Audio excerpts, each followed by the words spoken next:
தேவனுடைய நாமத்துக்கு மகிமையும் கிருபையும் தயவும் உண்டாவதாக.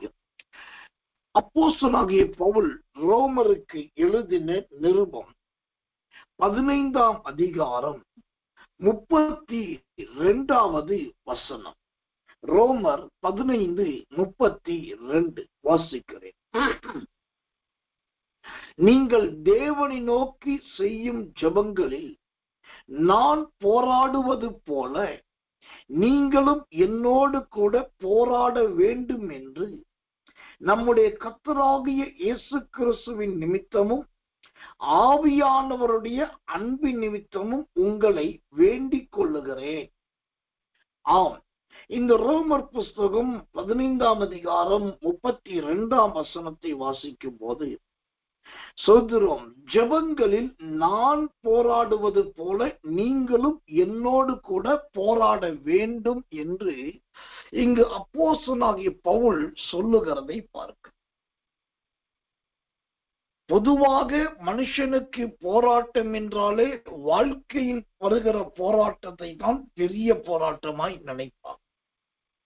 ஆனா இங்கு தேவ மனுஷன் சொல்லுகிறார், நான் மனிதர்களோடும் இயற்கையோடும் வாழ்க்கையோடும் போராடுவதை விட ஜெபத்திலே போராடுகிறவனாய் இருக்கிறேன். நான் போராடுவதை போல நீங்களும் போராட வேண்டும் என்று சொல்லு. அப்ப இதிலிருந்து ஒரு ரகசியம் தெரிகிறது. ஜெபம் என்றாலே அது ஒரு போராட்டம் என்பது இதிலிருந்து நன்றாய் புரிகிறது. நிறைய பேர் சொல்லுகிறார்கள், ஜெபம் என்றால் ஜெயம், ஜெபம் என்றால் வெற்றி, ஜெபம் என்றால் அர்ப்பரிப்பு, ஜெபம் என்றால் ஜெய துணி, ஜெபம் என்றால் அடுத்த கட்டம், ஜெபம் என்றால் அடுத்த முன்னேற்றம், இப்படி எல்லாம் சொல்றாங்க. இதெல்லாம் அவரவர்களுக்கு உண்டாகிற வெளிப்பாடுகள் அல்லது அவரவர்கள் கற்றுக் கொடுக்கிற சத்திய பிரமாணம். ஆனா வேதம் என்ன சொல்லுகிறது? ஜெபம் என்றால் என்ன? ஜெபம் என்றாலே போராட்டம். கர்த்தருக்கு மகிமை உண்டாவதாக. அப்போ அந்த ஜெபத்திலே நாம் என்ன செய்ய வேண்டுமா? போராட வேண்டும். ஜெபம் என்றால் போராட்டம் என்பதற்கு ஏற்ற ஒரு உதாரணத்தை உங்களுக்கு சொல்லும்படி விரும்புகிறேன். நேற்றைக்கு நான் ஒரு முடிவெடுத்தேன், ஒரு தீர்மானம் பண்ணி, இன்றைக்கு பகல் 12:30 முதல் மாலை 3:30 வரைக்கும் 3 மணி நேரம் தொடர் ஜெபத்திலே இருக்க வேண்டும் என்று சொல்லி நான் தீர்மானித்தேன். 12:30 மணிக்கு ஜெபத்தை ஆரம்பிக்கணும், 3:30 மணிக்கு பகல் தரிசன ஜெபத்தோடு ஜெபத்தை முடிக்கணும் தீர்மானித்தது. எல்லாம் நானும் ஆயத்தமாகிவிட்டேன். அதற்கு அறை ஒதுக்கப்பட்டது. நானும் அறைக்கு வந்தேன். ஆனா இன்னும் கொஞ்சம் நேரம் இருக்கிறது என்பதனால் சரீர பலவீனத்தின் நிமித்தம் கொஞ்ச நேரம் அப்படி படுத்தேன், ஓய்வெடுத்தேன். அந்த கொஞ்ச நேரம் படுத்து ஓய்வு எடுத்தேன் பாருங்க, அதிலேயே நேரம் வேகமாய் கடந்து போய்விட்டது. மீண்டும் கிட்டத்தட்ட 1:30 மணிக்கு தான் நான் சுதந்திரம் எழும்பி புசித்து விட்டு கொஞ்சம் ஃப்ரீயான உடனே அது புசித்து முடித்து எல்லாம் ஆவதற்கு 1:45 ஆனது. ஒரு மிக முக்கியமான ஒரு தொலைபேசி ஒன்று வந்தது. அது நான் ஏற்கனவே சுதந்திரம் பேச வேண்டிய ஒரு தொலைபேசி. சுதந்திரம் அவங்க அட்டன் பண்ணி பேசினேன். சரியாய் பகல் தரிசன ஜெபத்துக்கு நேரமாகிவிட்டது. மிகுந்த வருத்தத்தோடும் ஒரு குற்ற மனசாட்சியின் உணர்த்துதலோடும் குற்ற மனசாட்சியோடு தான் ஜெபத்துக்கு வந்தேன். ஆனாலும் உள்ளே வந்த உடனே இன்னொரு திருப்தி. 3 மணி நேர ஜெபத்திலே 1:30 மணி நேரம் போய்விட்டது. அடுத்த ஒரு 1:30 மணி நேரம் நாம் ஜெபத்தில் இருக்க போகிறோம் என்கிற மகிழ்ச்சி. அப்ப ஜெபத்துக்குள் வந்த உடனே ஆண்டவர்கிட்ட சொன்னேன், ஆண்டவரே, நான் சொல்கிறோம், ஒரு பாவமுள்ள மனுஷன், ஒரு நியமத்தை நிறைவேற்ற முடியாதவன், என்னை மன்னியும் என்று சொல்லிவிட்டு தான் இன்னைக்கு பகல் தரிசன ஜெபத்துக்கு வந்தேன். அந்த எளிய ஜெபத்தை கேட்டார், புதிய கிருபையை கொடுத்தார். ஒரே ஒரு வசனத்தை வைத்து அதை தனித்தனியாய் ஆண்டுடைய கிருபையினால் விளக்குவதற்கு தேவன் உதவி செய்தார். ஜனங்களும் அதிலிருந்து ஆவிலை நிரம்பினார்கள், களி கூர்ந்தார்கள். அதை தொடர்ந்து நல்ல ஒரு ஜெப நேரமாக கர்த்தர் மாற்றி கொடுத்தார். அப்போ இது எதை காண்பிக்கிறது? ஜெபம் என்பது, என்றைக்கு ஜெபத்துக்கு நீங்க ஒரு முடிவெடுக்கிறீங்களோ, ஜெபத்துக்காக ஒரு தீர்மானம் பண்றீங்களோ, ஜெபத்தை மையமா வைத்து நீங்க ஏதாவது ஒரு காரியத்தை செயல்படுத்த போறீங்களோ, அந்த இடத்துல கண்டிப்பா ஒரு போராட்டம் வரும். அது பெரிய ஒரு போராட்டமாய் மாறி அந்த ஜெப நேரம், அந்த ஜெப சமயம், ஜெபிக்கிற காரியம் எல்லாவற்றிலும் நம்மை அறியாமலேயே ஏதோ ஒரு விதமான தடைகளும் தாமதங்களும் வரும். ஆனால் அந்த போராட்டத்தை தான் இங்கு ரோமர் 15:32 சொல்லுகிறது, நான் சோத்திரம் ஜெபத்திலே நான் போராடுவது போல நீங்களும் என்னோடு கூட போராட வேண்டும் என்று சொல்லுது. இங்கு சொல்லப்படுகிற வார்த்தையிலே கவனிக்க வேண்டிய ஒரு வார்த்தை, நான் போராடுவதை போல நீங்க போராடுங்க என்று பவுல் சொல்லல. அவர் தெளிவா என்ன சொல்றாரு, நான் போராடுவது போல நீங்களும் என்னோடு கூட போராடுங்க. நான் எப்பெல்லாம் ஜெபிக்க வர்றேனோ நீங்களும் ஜெபிக்க வாங்க. நான் எப்பெல்லாம் துதிக்க போறேனோ அப்ப நீங்களும் என்னோட சேர்ந்து துதிங்க. நான் எப்போ உபவாசத்தை ஆரம்பிக்கிறோம் நீங்களும் உபவாசம். நான் ஜெபத்திலே போராடுவது போல நீங்களும் என்னோடு கூட. அப்ப என்ன அர்த்தம்? இந்த போராட்ட ஜெபத்தை தனிமையா செய்யாதபடி மற்றவரோடு சேர்ந்து செய்வது ரொம்ப நல்லது. அப்ப ஜெபம் என்பது ஒரு போராட்டமான வாழ்க்கை. இந்த நாட்கள் இயேசு கிறிஸ்துவின் கல்வாரி, அவருடைய பாடு, அவருடைய சிலுவை, 7 வார்த்தை, பெரிய புதன்கிழமை, சோத்திரம் புனித சோத்திரம் சாம்பல் புதன்கிழமை, அப்புறம் பெரிய வெள்ளி, அது புனித வெள்ளி, அப்புறம் கடைசி சனிக்கிழமை, அப்புறம் ஈஸ்டர், இயேசுவின் உயிர்த்தெழுதல், இதெல்லாம் சொல்லி சொல்லி சொல்லி அதற்கென்று பல செய்திகள் கொடுக்கப்பட்டு வருகிறது. அந்த வகையிலே இன்றைக்கு இயேசு கிறிஸ்துவின் பாடுகளை சம்பந்தப்பட்ட 7 ஜெபத்தை குறித்து உங்களுக்கு கிருபையினால் சொல்ல விரும்புகிறேன். அவருடைய உபத்திரவ காலத்திலே, அதாவது இயேசுவின் போராட்ட நாட்களில், அவருடைய கடைசி நாட்களில், மரண போராட்ட காலத்தில் அவர் ஜெபத்திலே 7 விதமான ஜெபத்தை செய்ததாக நாம் வேதத்திலே பார்க்கலாம். சமயம் இருந்தால் அந்த 7ஐயும் நான் ஒவ்வொன்றாய் உங்களுக்கு விவரித்து விடுகிறேன்.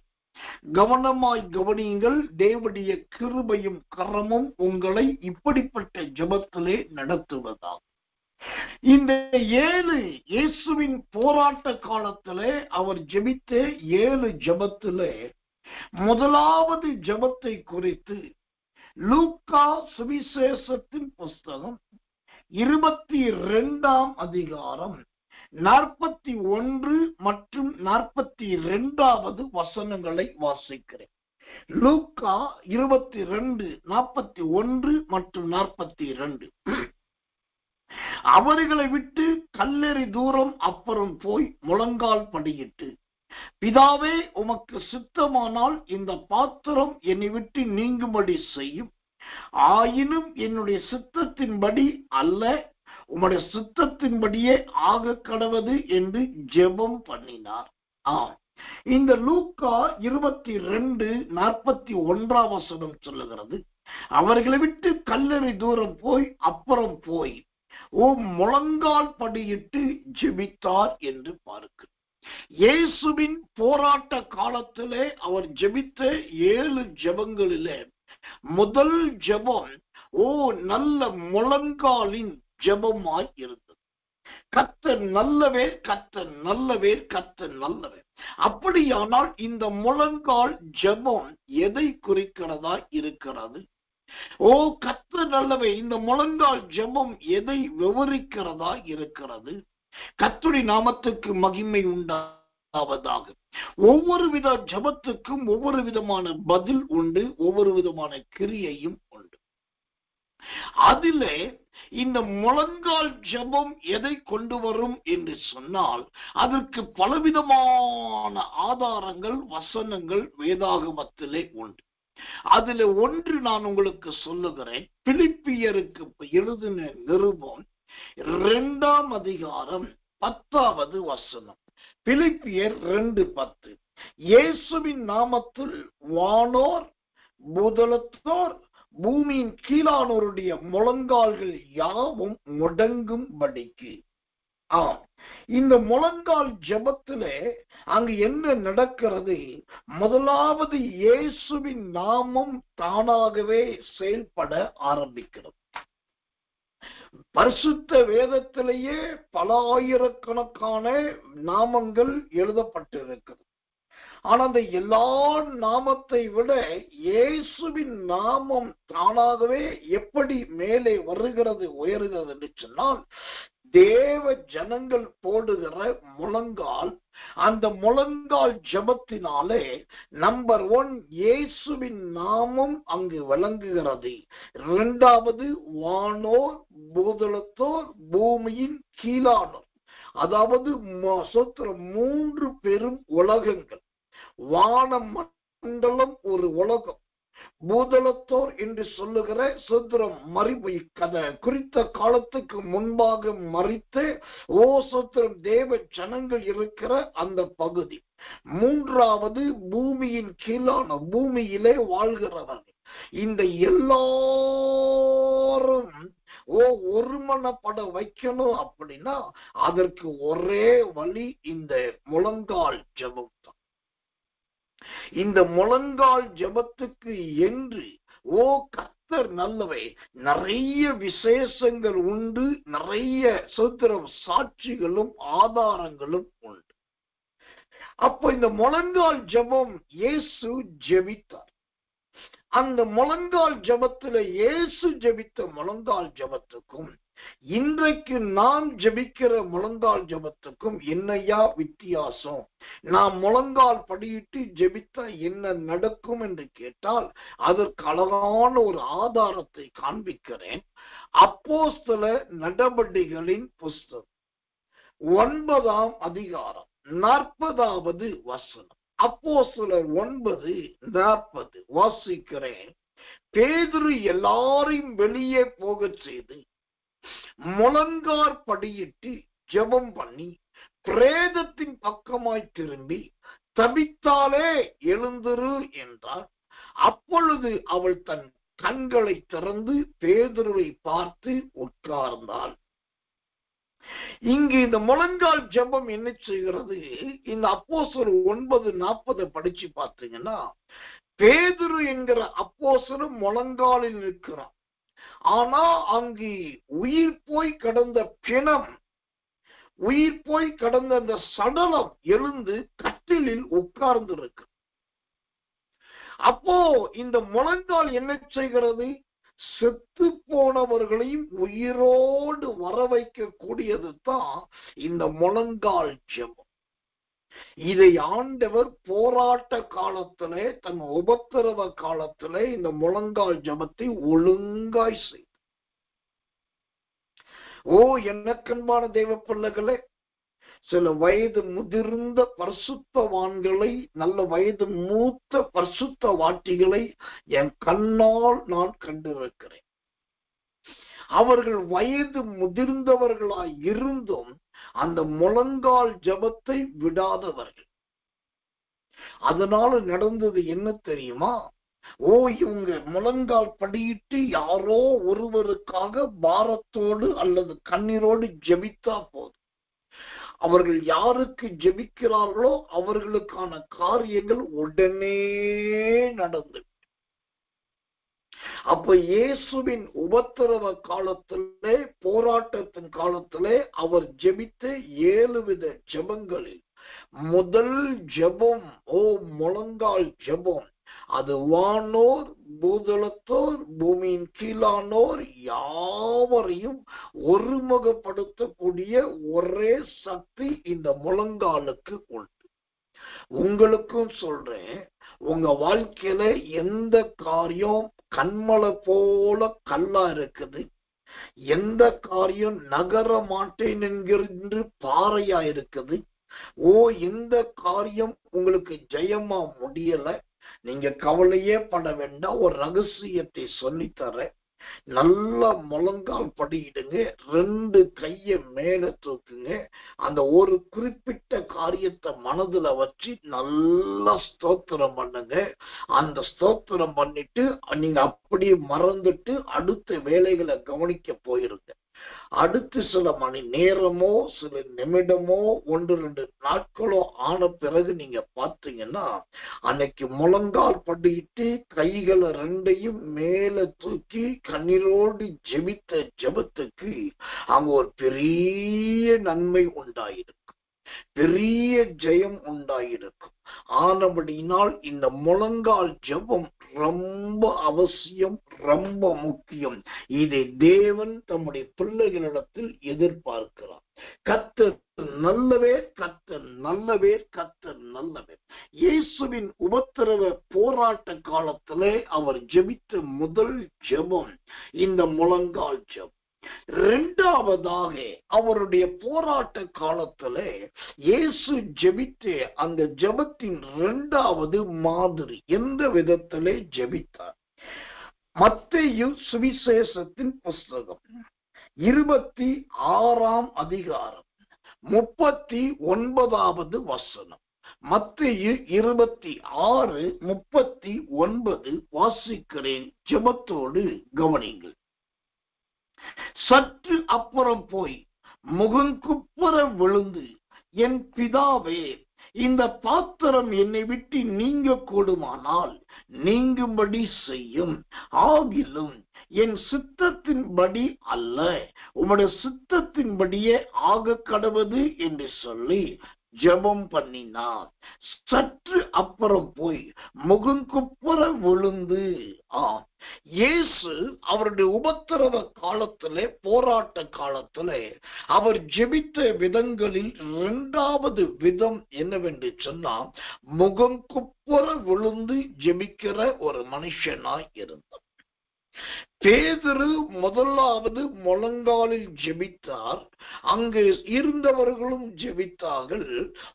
மரித்து போன தொற்கால் உயிரோடு எழுந்தார். இங்கு 2வது கர்த்தர் நல்லவர், இயேசுவானவர் முகங்குப்புற விழுந்து ஜெபிக்கிறார். இந்த முழங்கால் ஜெபத்துக்கும் முகங்குப்புற விழுந்து ஜெபிக்கிற ஜெபத்துக்கும் 2க்கும் என்னையா வித்தியாசம் கேட்டாக்கா, முழங்கால் ஜெபம் பூதளத்தாரையும் வானலோகத்தாரையும் உற்று பார்க்க வைக்கக்கூடியது, அதுதான் முழங்கால் ஜெபம். ஆனா இந்த முகங்குப்புற விழுந்து ஜெபிக்கிற ஜெபம் எதை குறிக்கிறது என்று சொன்னால், நான் என்னை முழுவதுமாய் அர்ப்பணித்து விட்டேன், நான் என்னை முழுவதுமாய் தந்து விட்டேன். யார் வேண்டுமானாலும் நீங்கள் வரலாம், யார் வேண்டுமானாலும் தாண்டி போகலாம். நான் உங்க எல்லாருக்கு முன்பாக என்னை ஒரு அடிமையாக, ஒரு தாழ்மையாக தந்து விட்டேன். சரணாகதி அடைந்து விட்டேன். முகங்குப்புற விழுதல் என்று சொன்னா, சுத்த தமிழ்ல சொல்லணும்னா சரணாகதி அடைதல். ஆண்டவரே, நீர்தான் எனக்கு வழி, வேறு வழியே இல்லை என்று சொல்லும் போது அதுக்கு பேர் தான் முகங்குப்புற விழுந்து கடந்து ஜெபிக்கிற ஜெபம். இந்த முகங்குப்புற விழுந்து ஜெபித்தவர்கள் வேதத்திலே பலர் இருக்கிறார்கள். ஆனால் அவர்களில் எனக்கு ரொம்ப பிடித்த ஒரு தேவ மனுஷன் உண்டு. எனக்கன்பான தேவ பிள்ளைகளே, அப்போ அந்த முகங்குப்புற விழுந்து ஜெபித்த அந்த தேவ மனிதர்களில் எனக்கு பிடிச்ச ஒரு மனுஷன் யார் என்று சொன்னா, வேத பண்டிதனாவும் நல்ல சோத்திரம் தேவனுக்காய் வைராக்கியம் கொண்டவனுமாகிய எஸ்ரா. இந்த எஸ்ராவை குறித்து வேதத்திலே பார்க்கிறோம். அவன் எருசலேமில் இருக்கிற தேவனுடைய ஆலயத்துக்கு வந்து ஆலயத்துக்கு முன்பாக முகங்குப்புற விழுந்து கடந்து ஜெபித்தான் என்று பார்க்கிறோம். எஸ்ராவின் புஸ்தகம் 10ஆம் அதிகாரம் 1வது வசனத்தை வாசிச்சாக்கா அங்கு எஸ்ராவின் ஆவிக்குரிய ஜீவியம் ரொம்ப தெளிவாய் சொல்லப்படுகிறது. அவன் முகம் குப்புற விழுந்து கடந்து சாஷ்டாங்கமாய் கடந்தான் என்று அந்த தேவனுடைய வசனம் சொல்லுகிறது. அப்படியானால் எனக்கு அன்பான தேவ பிள்ளைகள, இந்த முகங்குப்புற விழுந்து கடந்து ஜெபிக்கிற ஜெபம் என்ன செய்யும்? அது எந்த காரியத்தை நடப்பிக்கும்? முழங்கால் ஜெபம் செத்த ஸ்திரியை உயிரோடு எழுப்புகிறது. அப்போ முகங்குப்புற கடக்கிற ஜெபம் என்ன செய்யும் என்று சொன்னா, செத்த ஆவியை உயிர்ப்பிக்கிறதாய் மாற்றும். முகங்குப்புற விழுந்து கடந்து ஜெபிக்கிற ஜெபம் செத்த ஆவிகளை, உயிரற்ற ஆவிகளை உயிரோடு எழுந்து உணர்வுள்ளவர்களாக உணர்வடையும்படி பண்ணக்கூடியது தான் இந்த முகங்குப்புற விழுந்து கடக்கிற ஜெபம். அந்த எஸ்ராவின் புஸ்தகம் 10ஆம் அதிகாரம் 1ஆம் வசனம் இப்படியாய் சொல்லுகிறது.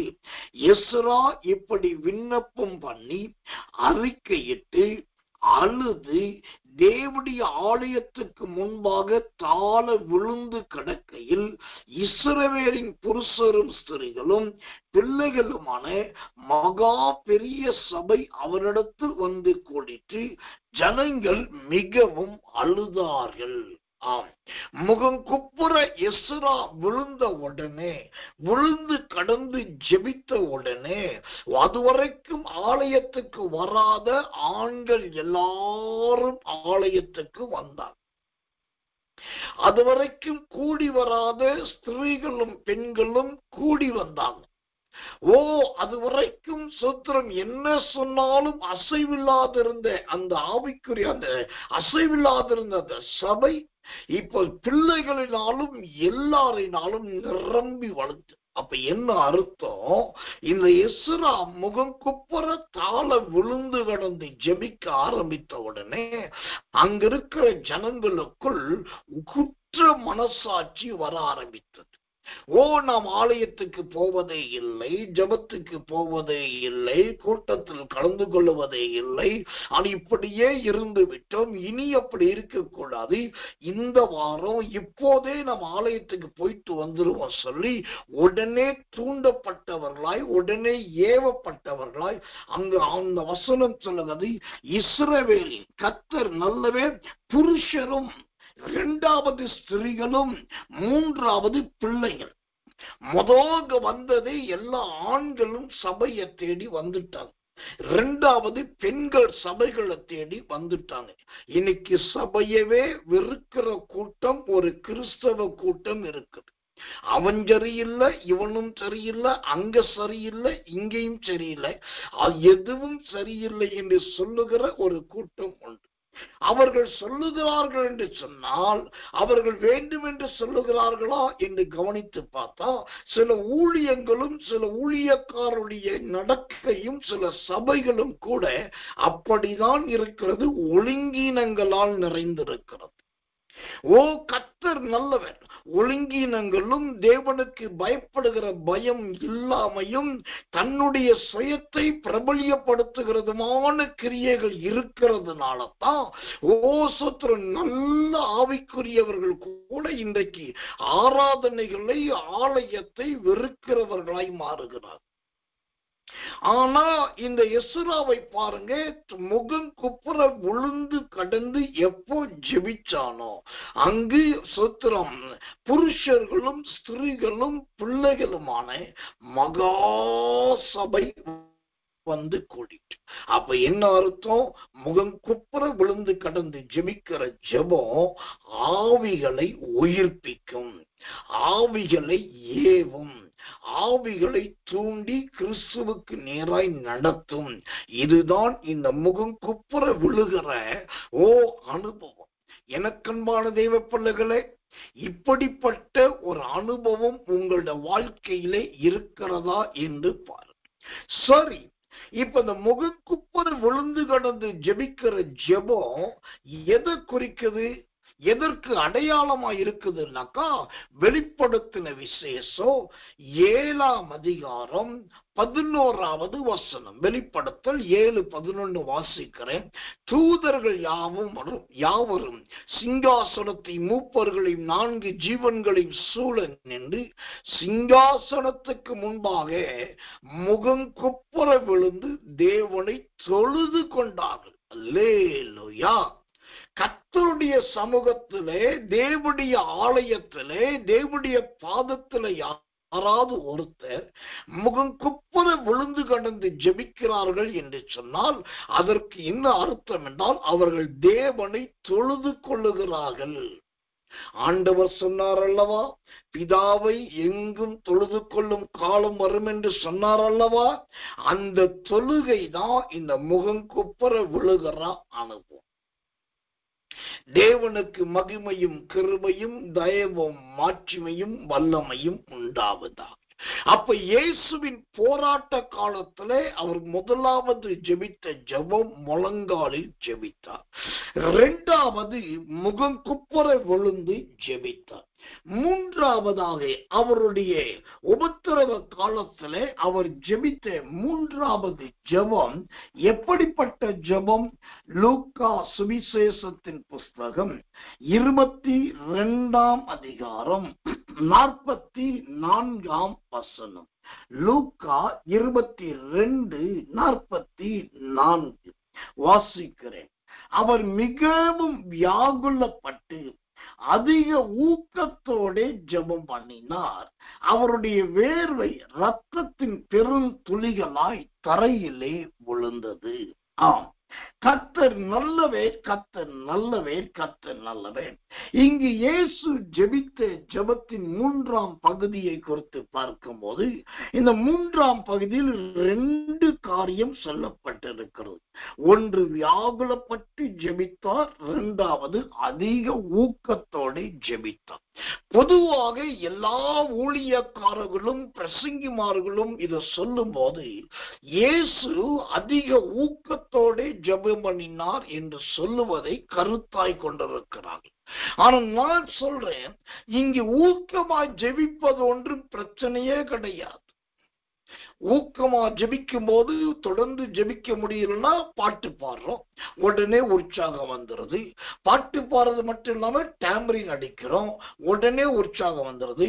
டாம்பரினோடு சேர்த்து ட்ரம் அடிக்கிறோம், உடனே உற்சாகம் வந்துருது. டாம்பரின் அடிச்சு ட்ரம் அடிச்சு கூடவே கையையும் தட்டுறோம், உடனே உற்சாகம் வந்துருது. இப்ப டாம்பரின், ட்ரம்மு, கை, அதோடு கீபோர்டு போறோம். அந்த கீபோர்டு போட்ட உடனே அதுக்கேற்ற இசை, உடனே அதுல ஒரு உற்சாகம். அது கீபோர்டு பத்தாதுன்னு சொல்லி டாம்பரின், கை, ஓசத்திரம், ட்ரம் செட் இப்ப எல்லாம் அடிச்சு இப்ப கீபோர்டு போட்டதுக்கு அப்புறம் பாத்தீங்கன்னா ஒரு பேடு வாசிக்கிறாங்க. இந்த பேடு சத்தம் வந்தோட உற்சாகம் தானா வந்து. ஆக மொத்தம் ஜெபத்திலே உற்சாகமாய் ஜெபிப்பது ஒன்றும் பெரிய பிரச்சனையே கிடையாது. இப்ப இயேசு ஜெபிக்கிற போராட்ட கால ஜெபத்துல 3வது ஜெபம் என்னன்னா, அந்த லூக்கா 22:44 சொல்லுது, வியாகுலப்பட்டு ஜெபிப்பது. வியாகுலப்படுகிற ஒரு ஜெபம். இதுதான் இன்னைக்கு யார் பண்ணுகிறார்கள், எங்க பண்ணுகிறார்கள், என்னைக்கு பண்ணினார்கள் என்று கேட்டா ஜெபம் பண்ணினார்கள்.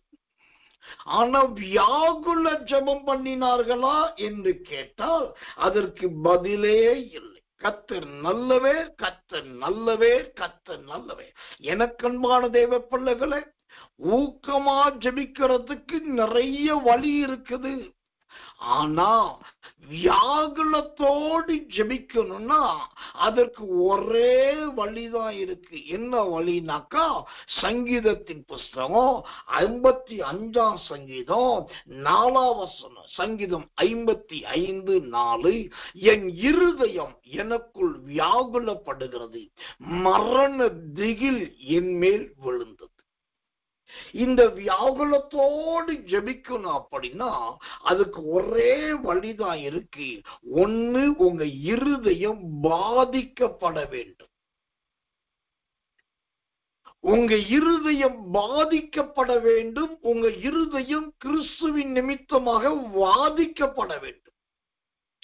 பாதிக்கப்பட்டாலும் வாதிக்கப்பட்டாலும் மட்டும்தான் இந்த வியாகுல ஜபத்தை பண்ண முடியுமே தவிர, இந்த வியாகுல ஜபத்துக்கு ட்ரம் எல்லாம் எடுபடாது, டேமரின்லாம் எடுபடாது, பேட் எல்லாம் எடுபடாது, கீபோர்டு எல்லாம் எடுபடாது.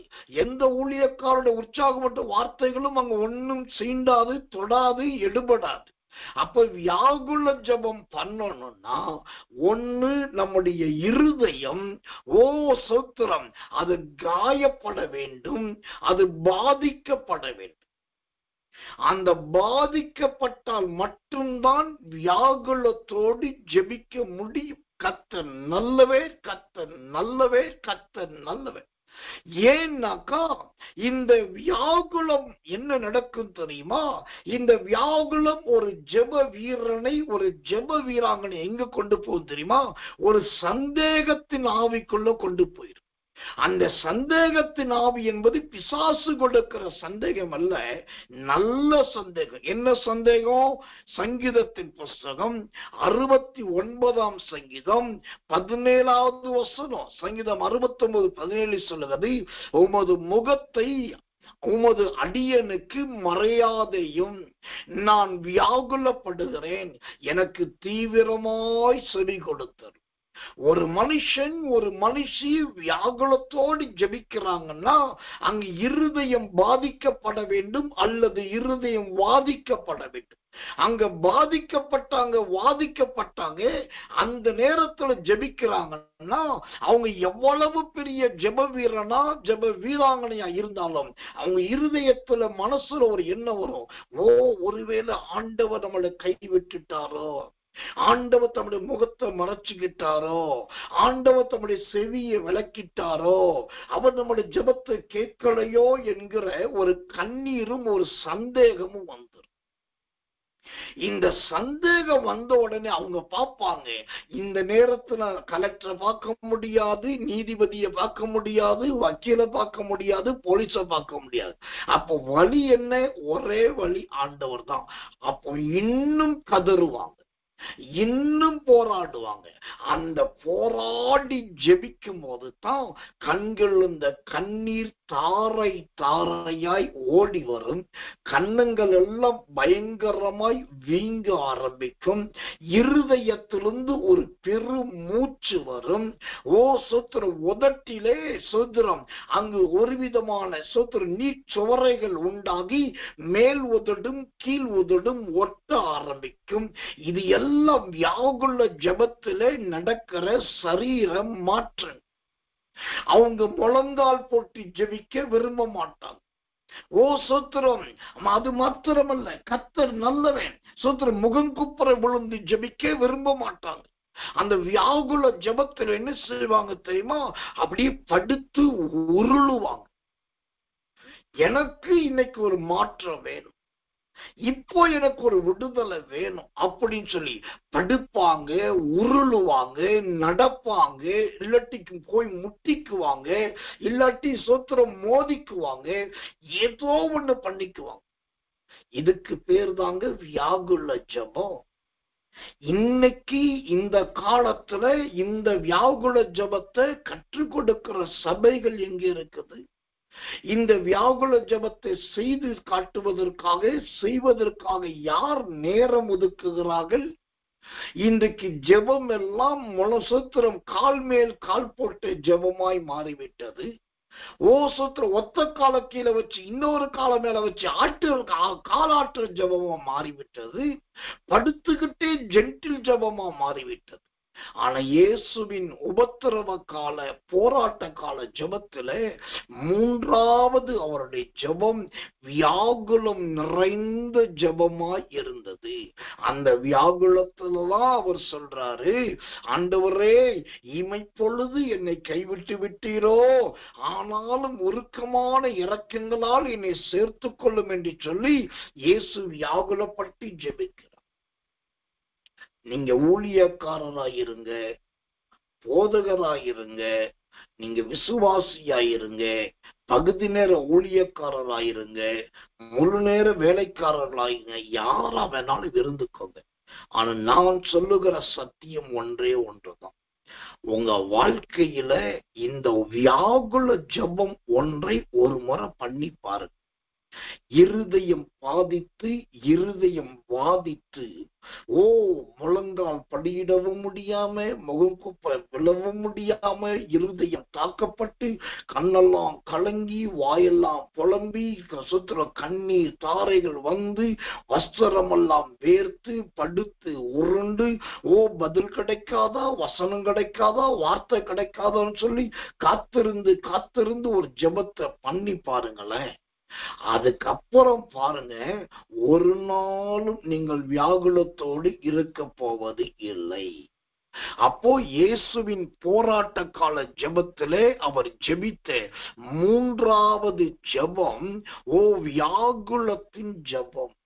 இந்த வியாகுல ஜெபத்தை என் அன்பு சகோதரி, இந்த வியாகுல ஜெபத்தை என் அன்பு தேவ பிள்ளையே, கர்த்தர் நல்லவே, கர்த்தர் நல்லவே, ஒரு விஷயம் நீங்க பண்ணி பாருங்க. அதுக்கப்புறம் அந்த ஜெபத்தில் இருக்கிற வல்லமையை நீங்க கண்டிப்பா பார்ப்பீங்க. இன்னைக்கு ஜெபத்திலே சிலருக்கு பெருமையின் ஜெபம் என்று ஒன்று இருக்குது. அந்த பெருமையின் ஜெபம் என்ன தெரியுமா? நான் 4 மணி நேரம் ஜெபித்தேன், யாரும் எந்திருக்கிறதுக்கு முன்னாடி 3 மணிக்கு ஜெபத்துக்கு வந்தேன், அவங்கள விட நான் ரொம்ப நேரம் ஜெபித்தேன். இது எல்லாம் பெருமையை காண்பிக்கும். ஆனா நீங்க வியாகுல ஜெபத்தை ஒரு முறை பண்ணிட்டீங்கன்னா பெருமைக்கு அட்ரஸ்ங்க நீங்க கேட்க ஆரம்பிச்சு, அந்த அளவுக்கு பெருமையும் மேட்டிமையும் காணாமலே போய்விடும். அப்போ இந்த உபத்திரவ கால பாடுகள் நிறைந்த இந்த சிலுவையின் தியான நாட்களில் நீங்க இந்த வியாகுல ஜெபத்தை இயேசுவை போல பண்ணி பாருங்க. மகிமையின் கர்த்தருடைய கரம் பெரிய காரியத்தை செய்யும், பெரிய ஜெயத்தை கொடுக்கும். 4வதாக கர்த்தர் நல்லவே, கர்த்தர் நல்லவே. அவருடைய சூத்திரம் உபத்திரவ போராட்ட காலத்துல இயேசு ஜெபித்த அந்த ஜெபத்துல 4வது ஜெபம் என்ன ஜெபம், எப்படி ஜெபித்தார்? அப்போஸ்தலனாகிய பவுல் எபிரேயருக்கு எழுதின நிருபம் 5ஆம் அதிகாரம் 7வது வசனம். அப்போஸ்தலர் 5:7 வாசிக்கிறேன். அவர் மாம்சத்தில் இருந்த நாட்களில் தம்மை மரணத்தின்றி ரட்சிக்க வல்லமையுள்ளவரை நோக்கி பலத்த சத்தத்தோடும் கண்ணீரோடும் விண்ணப்பம் பண்ணி வேண்டுதல் செய்து தமக்கு உண்டான பய பக்தியின் நிமித்தம் கேட்கப்பட்டு. கர்த்தர் நல்லவே. இங்கு இயேசு ஜெபித்த ஜெபங்களில் 4வது ஜெபம் என்னன்னா, இந்த எபிரேயர் 5:7 சொல்லுகிறது பயபக்தியின் நிமித்தம். ஜெபத்திலே இன்றைக்கு சபைகளுக்கும் சரி, சங்கங்களுக்கும் சரி, ஜனங்களுக்கும் சரி ரொம்ப தேவை என்னன்னா, வல்லமை எல்லாம் தேவையே இல்லைங்க. ஜெபத்துல வல்லமை எல்லாம் தேவையில்லை, ஜெப நேரத்துல அபிஷேகம் எல்லாம் தேவையில்லை. வல்லமை எல்லாம் ஏற்கனவே இருக்குது, அபிஷேகம் எல்லாம் ஏற்கனவே இருக்குது. ஜெபிக்கிறதுக்கு ஒரு வாக்குத்தத்தம் வேணும், அதெல்லாம் தேவையில்லை, அதெல்லாம் ஏற்கனவே இருக்குது. அப்ப இன்னைக்கு ஜெபத்துல தேவ ஜனங்களுக்கு என்ன ரொம்ப தேவைன்னா, பயபக்தி ரொம்ப பயபக்தி நிறைந்த ஒரு ஜெபம். இன்னைக்கு சோத்திரம் டிவில அழகான நல்ல ஒரு சேனல்ல நல்ல ஒரு தொடர் கதை போகுது. அது முக்கிய கட்டத்தை அடையுதுன்னாக்கா, சோத்திரம் கண் கொத்தி பாம்பு வந்து கண்ணையே கொத்தினாலும் கண் இமைய மாத்தாம டிவியை பார்ப்பாங்க. அந்த நேரத்துல தண்ணி குடிக்கணும், தாகம் வராது. 1 பாத்ரூம் போகணும், 2 பாத்ரூம் போகணும்னு அதுவும் வராது. அந்த நேரத்துல யாராவது கூப்பிடுவாங்க, காலிங் பெல் அடிப்பாங்கன்னா யாரும் வர மாட்டாங்க. நல்லா உட்கார்ந்து கண்கள் நேராய் நோக்க கடவுது என்ற வசனத்தின்படி முன்னாடி இருக்கிற டிவியை நல்லா நோக்கி பார்த்துட்டு இருப்பாங்க.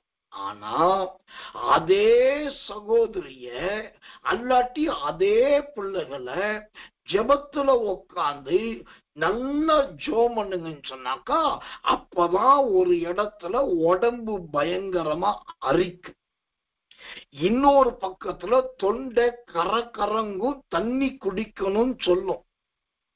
இது எல்லாத்த விட கொஞ்சம் ஜெப நேரத்துல உட்கார்ந்துட்டா சிலருக்கு ஒரு உறுப்பு மட்டும் ரொம்ப வேலை செய்யும். அந்த ஜெப நேரத்துல சிலருக்கு வேலை செய்யற ஒரே ஒரு உறுப்பு என்ன தெரியுமா? கண்ணுதான். 3 நிமிஷத்துக்கு ஒரு முறை 3 வாழ்க்களாக்க டைம் பார்க்கும். நிமிஷத்துக்கு நிமிஷம் ஓரக்கண்ல பார்க்கும். காரணம் இதெல்லாம் எதை குறிக்கிறது? பயபக்தி இல்லாத தன்மைகளை குறிக்கிறது. அடுப்புல குழம்ப வச்சுட்டு இங்க ஜபத்துக்கு வர்றது, இங்க ஒரு பாட்டு பாடிட்டு இருக்கும் போது பாட்டு முடிகிற நேரத்துல போய் அழகா குழம்ப நல்லா தாளிச்சு வச்சுட்டு இங்க உக்காந்துக்கிட்டு திரும்பவும் வசனம் கேட்கிறது. அடுத்து வசனம் கட்டிட்டு இருக்கும் போதே கத்த நல்ல ஒரு கடைசியா சோறு வடிச்சாதான் சூடா இருக்குட்டு சோத்திர செய்தி முடிகிற நேரத்துல போய் சோறை வடிச்சுட்டு முடிகிற நேரத்துல ஐயா ஜெபிப்பாரு, அபிஷேகத்தோடு ஜெபிப்பாரு சொல்லி கண்ணை மூடிட்டு இருப்பாரு. இப்ப என்ன சந்தேகம்னா, உங்க ஆவியில குழம்பு கலந்திருக்கா இல்ல சோறு கலந்திருக்கான்னு தெரியும். இன்னைக்கு நிறைய பேருடைய ஜபத்துல பயபக்தி என்பது கிடையவே கிடையாது. கர்த்தர் நல்லவன். செல்போன் எடுத்து காதுல ஹெட்போனை போட்டுட்டு அங்க ஏதோ ஒண்ணு கேட்டுக்கிட்டே இருக்கிறது. வெளியில உதட்ட மட்டும் ஜிங்கிட பிங்கிற வங்கிற வங்கிற அக்கற வைக்கிற அந்தர வைக்கிற ஹங்கர வைக்கிற உதட்ட மட்டும் அசைக்கிறது. ஆண்டவர் இதெல்லாம் பார்க்கிறார். இன்னைக்கு ஜெபத்துல பயமும் கிடையாது, பக்தியும் கிடையாது. ஆனா இயேசுவின் உபத்திரவ கால போராட்ட கால ஜெபத்துல அவருடைய ஜெபத்துல பயபக்தி இருந்தது. அவர் மனுஷகுமாரனாய் வந்திருந்தும் தேவனுடைய குமாரனாய் காணப்பட்டவராய் இருந்தும் வானமும் பூமியும் அவருக்கு கீழ்ப்படியக்கூடியதாய் இருந்தாலும் கூட அவர் பயபக்தி உள்ள ஒரு தேவ குமாரனாய் தன்னை வெளிப்படுத்தினார். இப்போ இந்த சம்பவத்தை கொஞ்சம் உங்க மனசாட்சியை தொட்டு நீங்க யோசிச்சு பாருங்க. உங்க ஜெபத்துல நீங்க எந்த அளவுக்கு அநாகரிகமா நடந்துக்கிறீங்க, எவ்வளவு ஒழுங்கீனமா நடந்துக்கிறீங்க, ஜெபத்தை எந்த அளவுக்கு கிள்ளுக்கீரையாகவும் கீறி போட்ட சோத்திரம் கத்த நல்ல வைக்கிறேன் கருவப்பிள்ளையாகவும் நினைக்கிறோம் என்பது நல்லா தெரியும். ஆனா ஒரு உண்மையை சொல்லுகிறேன், நீங்க பயபக்தியோடு ஜெபித்தீங்க அப்படின்னு வச்சுக்கோங்களேன், அந்த பயபக்தியின் ஜபத்திற்கு ஒரு பெரிய கிருபை உண்டு. பயபக்தியின் ஜபத்திற்கு கர்த்தர் நல்லவன் மிகப்பெரிய விடுதலையும் ஆசீர்வாதமும் உண்டு. இந்த பயபக்தியின் ஜபம் என்ன செய்யும் தெரியுமா? வேதத்தில் ஒரு வசனத்தை வாசிக்கிறேன். ஆதியாகமத்தின் புஸ்தகம் 31ஆம் அதிகாரம் 42வது வசனம். ஆதியாகமம் 31:42. என் பிதாவின் தேவனாகிய ஆபிரகாமின் தேவனும் ஈசாக்கின் பயபக்திக்கு உரியவரும் என்னோடு இராமல் போனால் நீர் இப்பொழுது என்னை வெறுமையாய் அனுப்பிவிட்டிருப்பீர். தேவன் என் சிறுமையையும் என் கையின் பிரயாசத்தை பார்த்து நேற்று ராத்திரி உம்மை கடிந்து கொண்டார் என்று சொன்னான். அல்லேலூயா. இங்கு பயபக்தி என்னையா செய்யும் அப்படின்னாக்கா, அதற்கு ஆதி முற்பிதாக்களில் 3ஆம் பிதாவாகிய யாக்கோபு ரொம்ப அழகா ஒரு ஓமையா சொல்றார். அந்த பயபக்தி நமக்குள்ள இருந்துட்டா நமக்கு விரோதமா யார் வர்றாங்களோ, நமக்கு சத்துருவா யார் எழும்புறாங்களோ, யார் நம்மளை தொடர்ந்து விரட்ட பாக்குறாங்களோ அவங்கள ஆண்டவர் நினைச்சு வர பல ராத்திரியில போய் அவங்கள அரட்டுவார். அவங்கள ஆண்டவரை மிரட்டுவாராம், அவங்கள கடிந்து கொள்ளுவாராம். நீ எங்க போயிட்டு இருக்க? ஏன் மகன் வீட்டுக்கு நீ எதுக்கு போற? என் குமாரத்தின் ஸ்தலத்துக்கு நீ போவதற்கு அவசியம். நீ அங்க போனா என் மககிட்ட நீ ஒழுங்கா பேசணும், என் மகனுக்கு முன்பா ஞானமா நடக்கணும் சொல்லி சத்துருக்கள்கிட்ட ஆண்டவர் கடிந்து கொள்ளுவார், வழியிலே போய் நிற்பார். இதுதான் பயபக்திக்கு கிடைக்கிற மாபெரும் ஜெயம். இன்னைக்கு நிறைய பேருடைய ஜெபம் என்ன தெரியுமா, எப்படி இருக்கு தெரியுமா? பாஸ்டர், இந்த கொலகார மனுஷன் வீட்டுக்கு வருமான நினைக்கவே இல்லை பாஸ்டர். நினைக்காததுக்கு திடீர்னு வந்தான், வந்துட்டு போனாம் பாருங்க, அன்னிலிருந்து வீட்டுல தூக்கமே போயிடுச்சு பாஸ்டர். இனிமே இந்த கொலைக்காரை எங்க வீட்டுக்கு வரக்கூடாது. இது என்ன ஜெபம்? பயபக்தி இல்லாமல் நீங்கள் ஜெபிக்கிறவர்களா இருந்ததுனால உள்ள ஒரு கொலைக்காரன் வந்துட்டு போயிருக்கோம். சில சொல்லுவாங்க, அந்த பொல்லாத பொம்பளை வந்துட்டா. என்னைக்கு அந்த பொம்பளை வந்துட்டு போனாலும் அன்னையிலிருந்து வீட்டுல பொருள் எல்லாம் உடையுது, வேலையெல்லாம் பிரச்சனை, உடம்பெல்லாம் வியாதி, வீடே இருளடைஞ்சிருச்சு. ஏன் தான் வந்தான் தெரியல, ஆண்டவர் விட்டாருன்னு தெரியல. நான் சொல்றேன், அவ தானாக வரல, ஆண்டவர் கொண்டு வந்து விடல. அவ வர்றதுக்கும் அவசரம் உள்ளே நுழையதுக்கு காரணம் என்ன தெரியுமா? உங்க ஜெப ஜீவியத்துல பயபக்தி இல்லாம போனதுனாலதான் இப்படிப்பட்ட பேலியாளின் மக்கள் எல்லாம் வீட்டுக்குள்ள வர்றாங்க, போறாங்க. ஆனா நீங்க பயபக்தியோடு கூட இயேசுவை போல ஜெபிச்சு பாருங்க, முந்தின ராத்திரியிலேயே கர்த்தர் அவங்க வீட்டுக்கு போவார். முதல் நாளே அவங்க வாசல்ல போய் நிற்பார். நீ அங்க போக கூடாதுன்னு கர்த்தர் சொல்லுவார். இது பயபக்தியின் ஜெபத்துக்கு கிடைக்கிற மாபெரும் பாதுகாப்பின் கேடயம். இன்னைக்கு ஜெபத்துல உட்கார்ந்துட்டு ஜெபம் முடிகிற வரைக்கும் ஓ சூத்திரம், கண்களை திறக்காம, அந்நிய பாஷை குறையாம, ஆவியில் நிரம்புவது தவறாம நல்ல ஜெபிக்கிற தாய்மார்கள் எங்கே? நல்ல ஜெபிக்கிற வாலிப சகோதரர்கள் எங்கே? எனக்கன்பான தேவ பிள்ளைகளே, ஓ கர்த்தர் நல்லவர். சங்கீதத்தின் புஸ்தகம் 22ஆம் அதிகாரம் 23ஆம் வசனம், சங்கீதம் 22:23 சொல்லுகிறது, இஸ்ரவேலின் வம்சத்தாரே, நீங்கள் எல்லாரும் அவர் பேரில் பயபக்தியாயிருங்கள். இஸ்ரவேல் வம்சத்தாரே, நீங்கள் எல்லாரும் அவர் பேரில் பயபக்தியாயிருங்கள். ஆம், உங்களுடைய ஜெபம் இந்த நசரேயனாகிய இயேசுவை போல முதலாவது நல்ல முழங்கால் ஜெபமா மாறட்டும். அது மரித்த சடலங்களை எழுப்பும். இரண்டாவது, உங்க ஜெபம் முகம் குப்புற விழுகிற ஜெபமா இருக்கட்டும். அது அனலுள்ள சபைகளை உயிர் கொடுத்து உயிரடைய செய்து அனலுள்ள சபைகளாய் மாற்றும். மூன்றாவது, வியாகுல ஜெபத்தை செய்து பாருங்கள். அந்த வியாகுல ஜெபம் உங்களை எல்லாருக்கு முன்பாய் சாட்சியும் தூணுமாய் நிறுத்தும். நான்காவதாக, பயபக்தியோடு ஜெபித்து பாருங்க. நீங்க சத்துருவை பார்க்க மாட்டீங்க, உங்களுக்கு பதில் கர்த்தரே போய் அவனை பார்த்துட்டு 2ல் 1 செஞ்சிட்டு தான் சொல்லிட்டு தான் வரும். இது இயேசுவின் பாடுகளின் காலத்தில் அவர் பண்ணின 4வது ஜெபம், பயபக்தியின் ஜெபம். கர்த்தர் நல்லவே, கர்த்தர் நல்லவே, கர்த்தர் நல்லவே.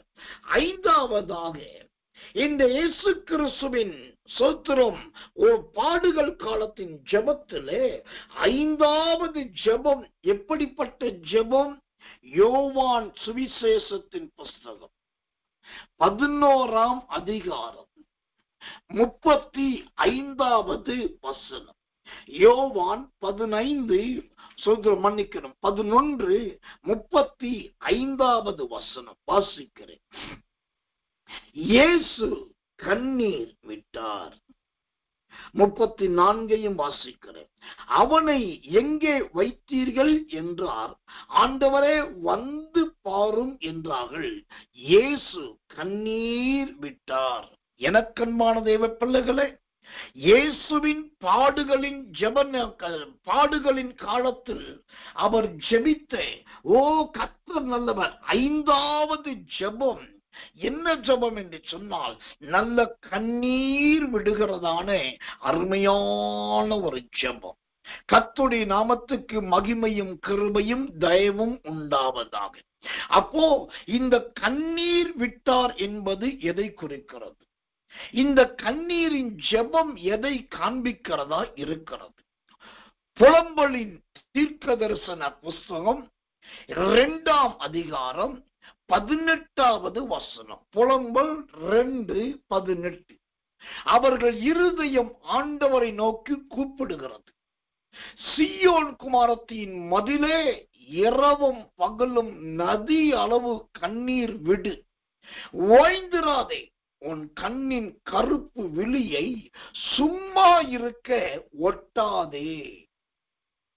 இந்த கண்ணீரின் ஜெபம் இயேசு ஜெபித்தார். அப்ப இந்த கண்ணீர் ஜெபம் என்றால் என்ன? இந்த கண்ணீரின் ஜெபம் எதை குறிக்குதுன்னா, புலம்பலின் புஸ்தகம் 2ஆம் அதிகாரம் 18ஆம் வசனம் ரொம்ப அழகா சொல்லுகிறது. அவர்கள் இருதயம் ஆண்டவரை நோக்கி கூப்பிடுகிறது. அல்லேலூயா. கண்ணீரின் ஜபத்துக்கும் இருதயத்துக்கும் ஏக தொடர்பு இருக்கிறது, ஏக சம்பந்தம் இருக்கு. இதுக்கு முன்னாடி ஓசத்துல வாயில ஜோமன்னார். இதுக்கு முன்னாடி முகம் கூப்புற விழுந்து நெற்றியில ஜோமனினார். இதுக்கு முன்னாடி வியாகுலப்பட்டு உள்ளத்தின் ஆழத்திலிருந்து ஜெபித்தார்.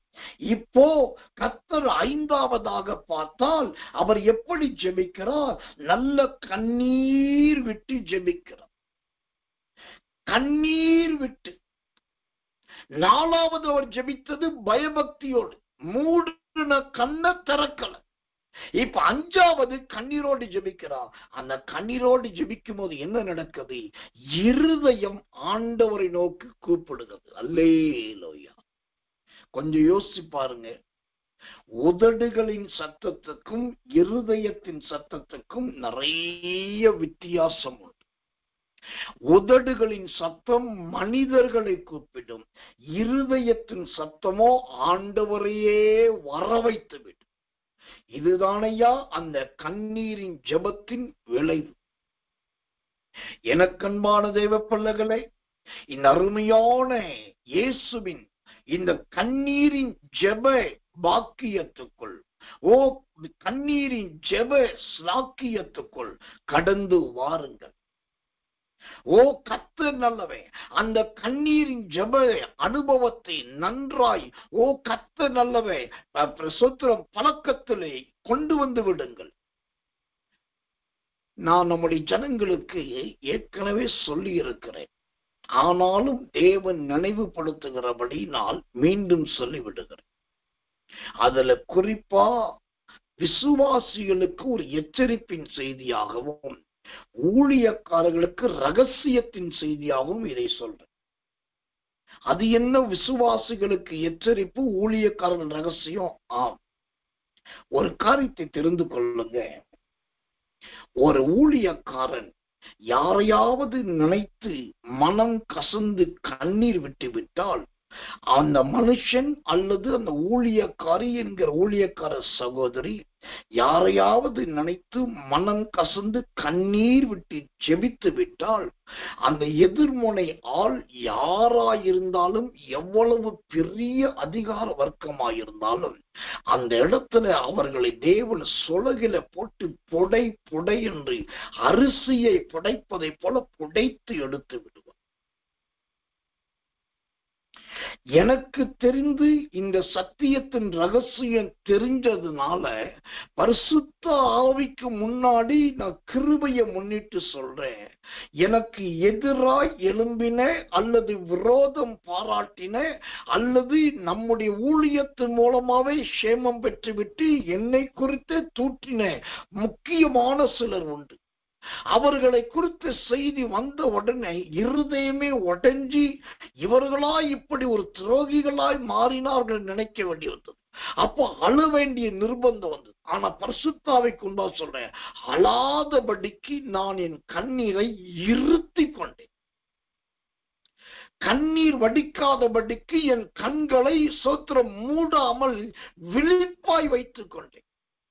ஏனென்றால் எனக்கு நல்லா தெரியும், நான் ஒரு தேவனுடைய மனுஷன், தேவனையே சார்ந்து வாழுகிறவன், தேவனோடு இணைந்து வாழ்கிறவன். நான் ஏதோ ஒரு காரியத்தை கருதியோ ஏதோ ஒரு மனுஷிய நினைச்சோ கண்ணீர் விட்டு விட்டால் அந்த இடத்துல அவர்களுக்கு மகா பாதாளம்தான் சம்பவிக்கும். இது தெரிஞ்சதுனால எனக்கு விரோதமா பலத்த காரியத்தை செய்தவங்களை கிரியைகளை நினைச்சு என் மனம் உடைஞ்சு அழுக வந்த போது என் கண்ணீரை கீழே சிந்தாமல் காத்து கொண்டேன். ஓ, கண் விழிகளிலே கண்ணீர் வராமல் கண்ணை திறந்து திறந்து திறந்து கைகளை வைத்து 2 கரு விழிகளை விரித்து காண்பித்து அப்படியே வரும் கண்ணீரை தடுத்து விட்டேன். காரணம், ஒருவரையும் விரோதியாய் நினைக்க கூடாது, ஒருவரையும் பகையாளியாய் பார்க்க கூடாது. என் மூலம் எத்தனை பேர் வேண்டுமானாலும் ரட்சிக்கப்படட்டும், என் மூலம் எத்தனை பேருக்கு வேண்டாலும் சுகம் கிடைக்கட்டும், விடுதலை கிடைக்கட்டும், நன்மை கிடைக்கட்டும். ஆனா இந்த எஸ்எஸ்கே சாமுவேல் என்கிற சிறியவனாகிய என் மூலம் ஒரு தேவ பிள்ளை கூட சிட்சிக்கப்படக்கூடாது, அவர்கள் வாதிக்கப்பட்டு விடக்கூடாது. அதிலே மிகவும் நான் கவனமாய் இருக்கிறவன். நான் தைரியமாய் விசுவாசிக்கிறேன். இப்படி எல்லா ஜனங்கள் மீதும் அன்பையும் ஜனங்கள் மீது இவ்வளவு நேசத்தை வைத்திருக்கிறபடினால்தான் இன்றைக்கு வரைக்கும் இந்த ஊழியத்திலே நிலைத்திருக்க வைத்திருக்கிறார். யாரையும் சாராமல் கர்த்தரை சார்ந்து ஊழியம் செய்ய வைத்திருக்கிறார். அதனால தான் சொன்னேன், இது விசுவாசிகளுக்கு எச்சரிப்பும் ஊழியக்காரர்களுக்கு ஆலோசனையும் என்று. விசுவாசிகளே, உங்கள் தேவ மனுஷனிடத்திலும் உங்கள் தேவ மனுஷனிடத்திலும் எச்சரிக்கையாயிருங்கள், தூரத்தை கடைபிடியுங்கள். ஊழியக்காரர்களே, என்னதான் அவமானம் நிந்தை வந்தாலும் நீங்கள் யாருக்கு விரோதமாகவும் மனம் கசந்து கண்ணீர் விட்டு விடாதீர்கள். கர்த்தர் நல்லவை. அது ரொம்ப அவர்களுக்கு ஆபத்தாய் முடியும், அது ஆபத்தாய் முடியும்.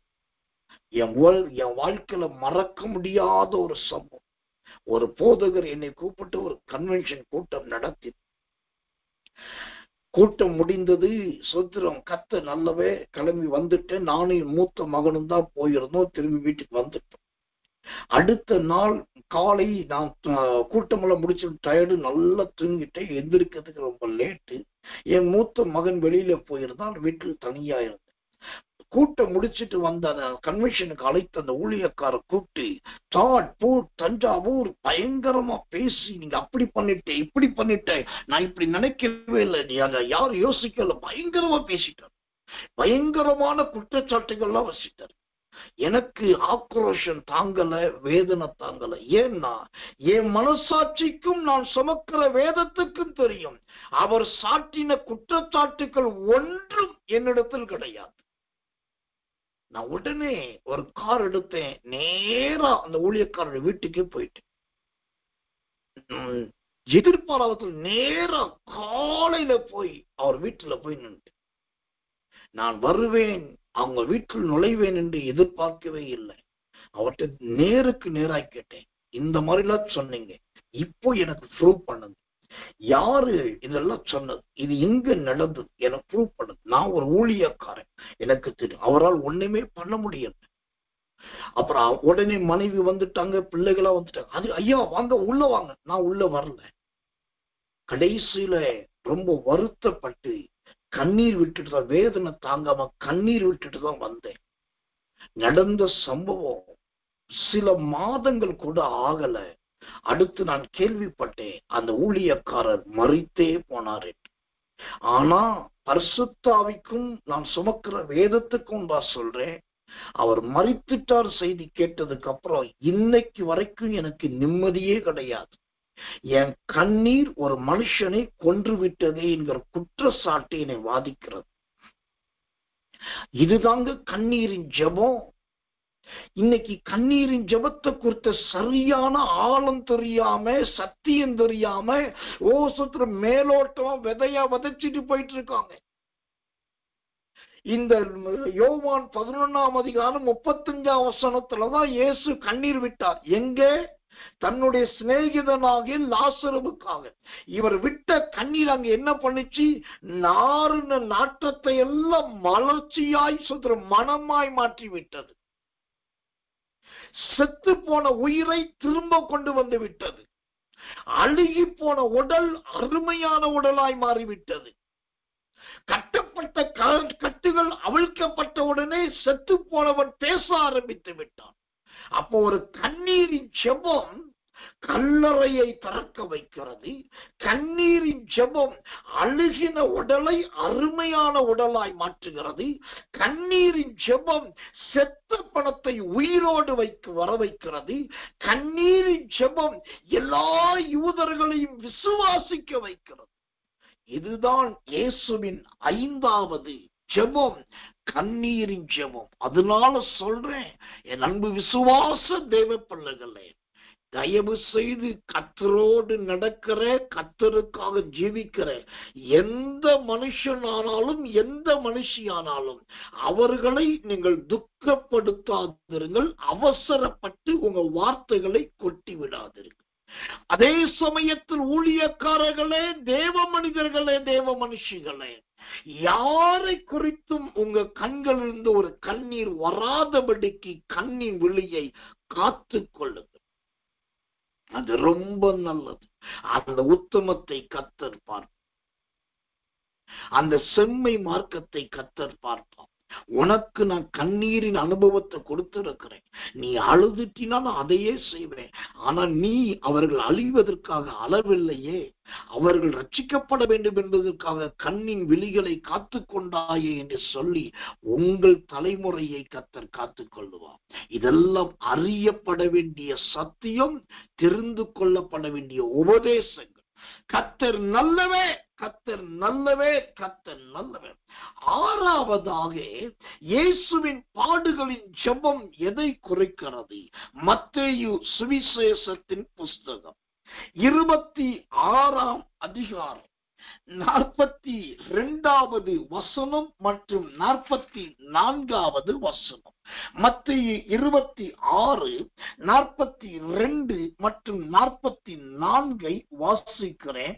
ஓ கர்த்தர் நல்லவே, கர்த்தர் நல்லவே. அதிலே குறிப்பாய் 44ஆம் வசனத்தை வாசிக்கிறேன்.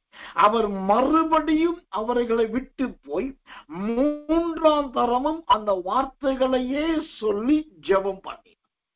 இங்க இயேசுவின் பாடுகளின் ஜெபத்திலே அவர் பண்ணின 6வது ஜெபம் என்னன்னா, மறுபடியும் பண்ணுகிற ஒரு ஜெபம். இன்னைக்கு இந்த பழக்கம் கழுத தேஞ்சி கட்டெரும்பு ஆன கதையா இன்னைக்கு விசுவாசிகள்கிட்ட தீயா பரவிட்டு இருக்கு. என்ன பரவிட்டு இருக்குது? ஒரு முறை நல்ல ஜெபம் பண்ணிட்டேன், ஒண்ணுமே நடக்கலை, இனி நான் ஜெபிக்க மாட்டேன்.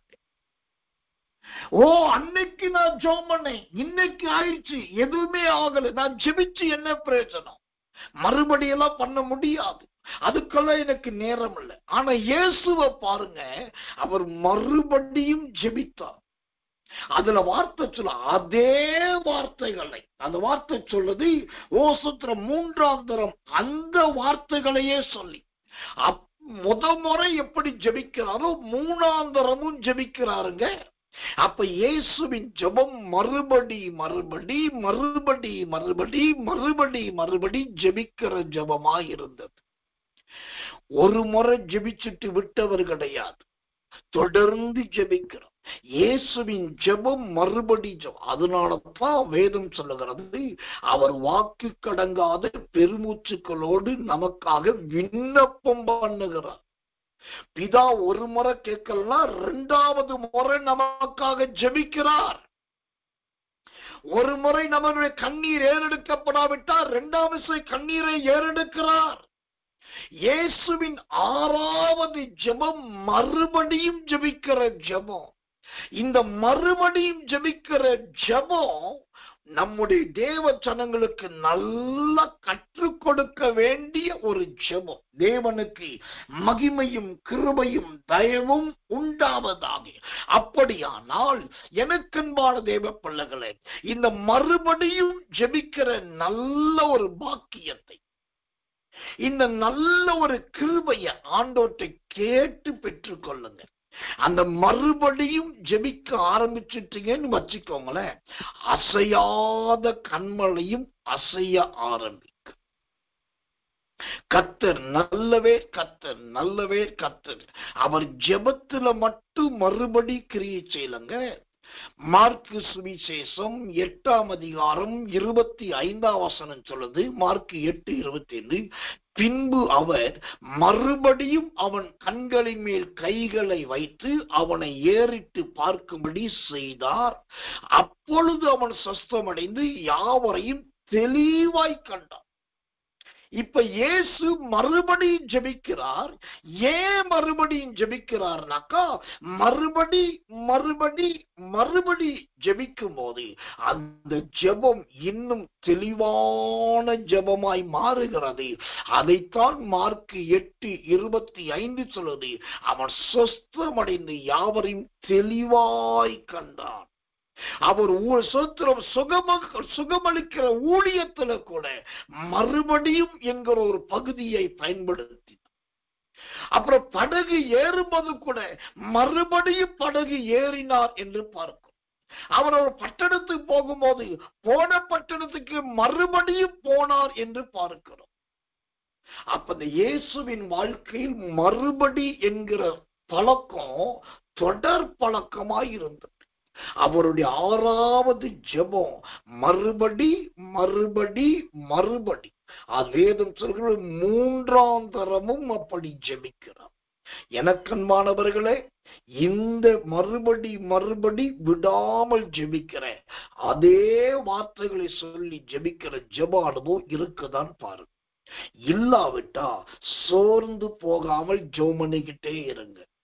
இடைவிடாமல் ஜெபம் பண்ணிக்கிட்டே இருங்க. திரும்ப ஜெபம் பண்ணிக்கிட்டே இருங்க.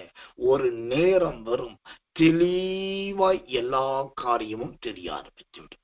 கர்த்தர் நல்லவே, கர்த்தர் நல்லவே, கர்த்தர் நல்லவே. கடைசியாக இயேசுவின் 7 ஜெபத்திலே, அவருடைய பாடுகளின் 7 ஜெபத்திலே கடைசி ஜெபம் லூக்கா சுவிசேஷத்தின் புஸ்தகம் 23ஆம் அதிகாரம் 34வது வசனம். லூக்கா 23:34. அப்பொழுது இயேசு, பிதாவே, இவர்களுக்கு மன்னியும், தாங்கள் செய்கிறது இன்னதென்று அறியாதிருக்கிறார்களே என்றார். அவருடைய வஸ்திரங்களை அவர்கள் பங்கிட்டு சீட்டு போட்டுக் கொண்டார்கள். இப்போ இயேசுவின் 7வது ஜெபம் என்ன ஜெபம் என்று சொன்னா, அறியாதிருக்கிறவர்களுக்காக ஜெபிக்கிற ஜெபம். அறியாதிருக்கிறவர்களுக்காக. இன்னும் சோத்திரம், சத்தியம் தெரியாதவர்கள் பலர் இருக்கிறார்கள். உபதேசத்தை தெரியாதவர்கள் பலர் இருக்கிறார்கள். வேதாகமம் தெரியாதவர்கள் பலர் இருக்கிறார்கள். கிறிஸ்துவின் வருகை வரப்போகுது என்பதை தெரியாதவர்கள் பலர் இருக்கிறார்கள். நியாயத்தீர்ப்பு உண்டு என்பதை தெரியாதவர்கள் பலர் இருக்கிறார்கள். வெள்ளை சிங்காசனம் நியாயத்தீர்ப்பு உண்டு என்பதை தெரியாதவர்கள் பலர் இருக்கிறார்கள். இப்படி அறியாதவர்களுக்காக அவர் ஜெபித்தார். எவ்வளவு அழகான ஒரு ஜெப வீரர் பாருங்க நம்முடைய ஆண்டவர். அறியாதவர்களுக்காக. ஆனா நான் சொல்றேன், வருத்தப்படக்கூடாது. இன்னைக்கு கிறிஸ்தவர்களின் 99.9% ஜெபம், ஊழியக்காரருடைய ஜெபமும் சரி, விசுவாசிகளும் சரி, கிறிஸ்துவ சரி, யாருக்காக? அவங்களுக்கு யார தெரியுமோ அவங்களுக்காக மட்டும்தான் ஜெபிக்கிறார். அறியப்பட்டவர்களுக்காக மட்டும்தான் ஜெபிக்கிறோம். ஏன் சபை அதுக்காக ஜெபிக்கிறேன், ஏன் விசுவாசி அதற்காக ஜெபிக்கிறேன், ஏன் பாஸ்டர் அதற்காக ஜெபிக்கிறேன், ஏன் குடும்பம் அதற்காக ஜெபிக்கிறேன், ஏன் வீட்டார் அதற்காக ஜெபிக்கிறேன். ஆனா இயேசுவின் ஜெபம் அப்படி இல்லைங்க. மரியாளுக்காக ஜெபிக்கவில்லை, தகப்பனாக யோசேப்புக்காக ஜெபிக்கல, உடன் பிறந்த சகோதரர்கள் 5 பேர் உண்டு, அவர்களுக்காக ஜெபிக்கல, உடன் பிறந்த சகோதரிகள் உண்டு, அவர்களுக்காக ஜெபிக்கல. இயேசுவின் 7வது ஜெபம் அறியாதவர்களுக்காக ஜெபிக்கிற ஜெபம்.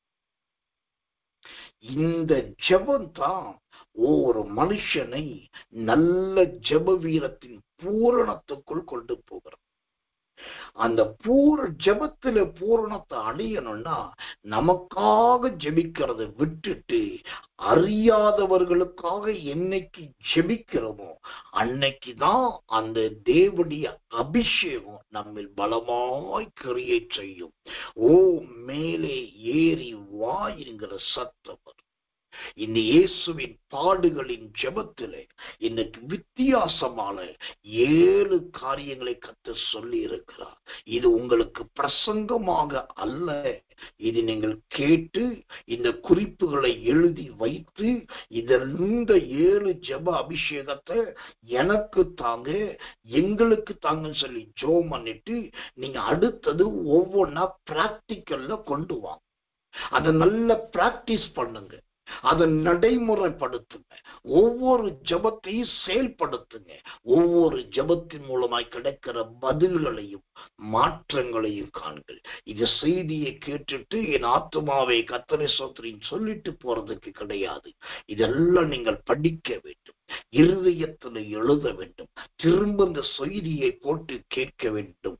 இந்த அனுபவத்தை எனக்கு தாரும் என்று அழ வேண்டும், ஒவ்வொன்றாய் வாழ்க்கையில் செயல்படுத்த வேண்டும். அப்படி செய்தால் உங்க வீட்டை சுற்றிலும் கர்த்தருடைய பரிசுத்த அக்கினி சூழ பாளையம் இறங்கி காத்துக்கொள்ளும். இந்த உலகத்தின் ஜெப வீரனாய் ஜெப வீராங்கனையாய் கர்த்தர் உங்களை மாற்றுவார். எல்லாரும் கண்களை மூடி ஆவியில நிரம்பி ஒப்பு கொடுத்து ஒருமனப்பட்டு எல்லாரும் கர்த்தரை ஸ்தோத்திரம் பண்ணுவோம். இயேசுவின் நாமத்தினாலே நாம் ஜெபிப்போம். அன்புள்ள நல்ல பரம பிதாவே, நல்ல அருமையான இந்த சாயங்காலம் கடந்த ராத்திரி வேளையில் உம்முடைய சிலுவை பாடுகளை தியானித்து வருகிற இந்நாட்களில் நீர் உம்முடைய பாடுகளின் நாட்களில் ஜெபித்த 7 விதமான ஜெபத்தை குறித்த வெளிப்பாடுகளை, ஆழ்த்தத்துவங்களை, ஆண்டவரே வித்தியாசமான காரியங்களை சொல்லிக் கொடுத்து அதில் எங்கள் குற்றங்களையும் வெளிப்படுத்தி நாங்கள் எந்த அளவுக்கு மந்த இருதயம் உள்ளவர்களாய் இருக்கிறோம் என்பதை உணர்த்து விட்டதற்காக ஸ்தோத்திரம். ஆமாண்டவரே, அதில் விசேஷமாய் கண்ணீரின் ஜெபம், நாங்கள் யாரையும் அள வைக்காதபடி, யாரும் துக்கப்பட்டு எங்களுக்காக கண்ணீர் விட்டு விடாதபடி ஞானமார்க்கமாய் நடந்து கொள்ள கற்று தாரும் ஆண்டவரே. அதே சமயத்தில் யாருக்காவது கண்ணீர் விட்டு ஜெபிக்க வேண்டியது வந்தால் அது சந்தோஷத்தின் கண்ணீராய் மாறட்டும், பரிந்து பேசுகிற கண்ணீரின் ஜெபமாய் மாறட்டும். பழி வாங்குதலுக்காக நாங்கள் யாருக்காகவும் கண்ணீர் விட்டு விடக்கூடாது. பழி வாங்குவதற்காக எந்த நாளிலும் யாருக்கு எதிராகவும் அழுது விடக்கூடாது. தேவன் எங்கள் கண்ணின் விழிகளை காத்து கொள்ளுவீராக. எல்லாவற்றை விட அறியாதவர்களுக்காக நீ ஜெபித்தீரே, அந்த அறியாதவர்களுக்காக ஜெபிக்கிறேன். உண்மையான ஜெப வீரனாய், உண்மையாய் ஜெப வீராங்கனையாய் என்னை மாற்றும், எங்களை மாற்றும் ஆண்டவரே. இந்த நல்ல முன்மாதிரி இன்றைக்கு இரவுக்கு ஜெபத்துக்கு வந்தவுடைய பிள்ளைகளை பற்றி பிடிக்கட்டும், சாட்சியாய் நிறுத்தட்டும். இரவில் நல்ல நிறுத்தரித்தாரும் இந்த செய்தி உடைய பிள்ளைகளை ஊன்ற கட்டி திரும்ப திரும்ப திரும்ப போட்டு கேட்டு திரும்பவும் இவர்களை வாழ்க்கையில் நடைமுறைப்படுத்த உதவி செய்யும். தாழ்த்தி ஒப்புவிக்கிறோம். இயேசுவின் ரத்தம் செய்யும். இயேசுவின் நாமத்தில் ஜெபிக்கிறோம் நல்ல பிதாவே. ஆமென், ஆமென், ஆமென்.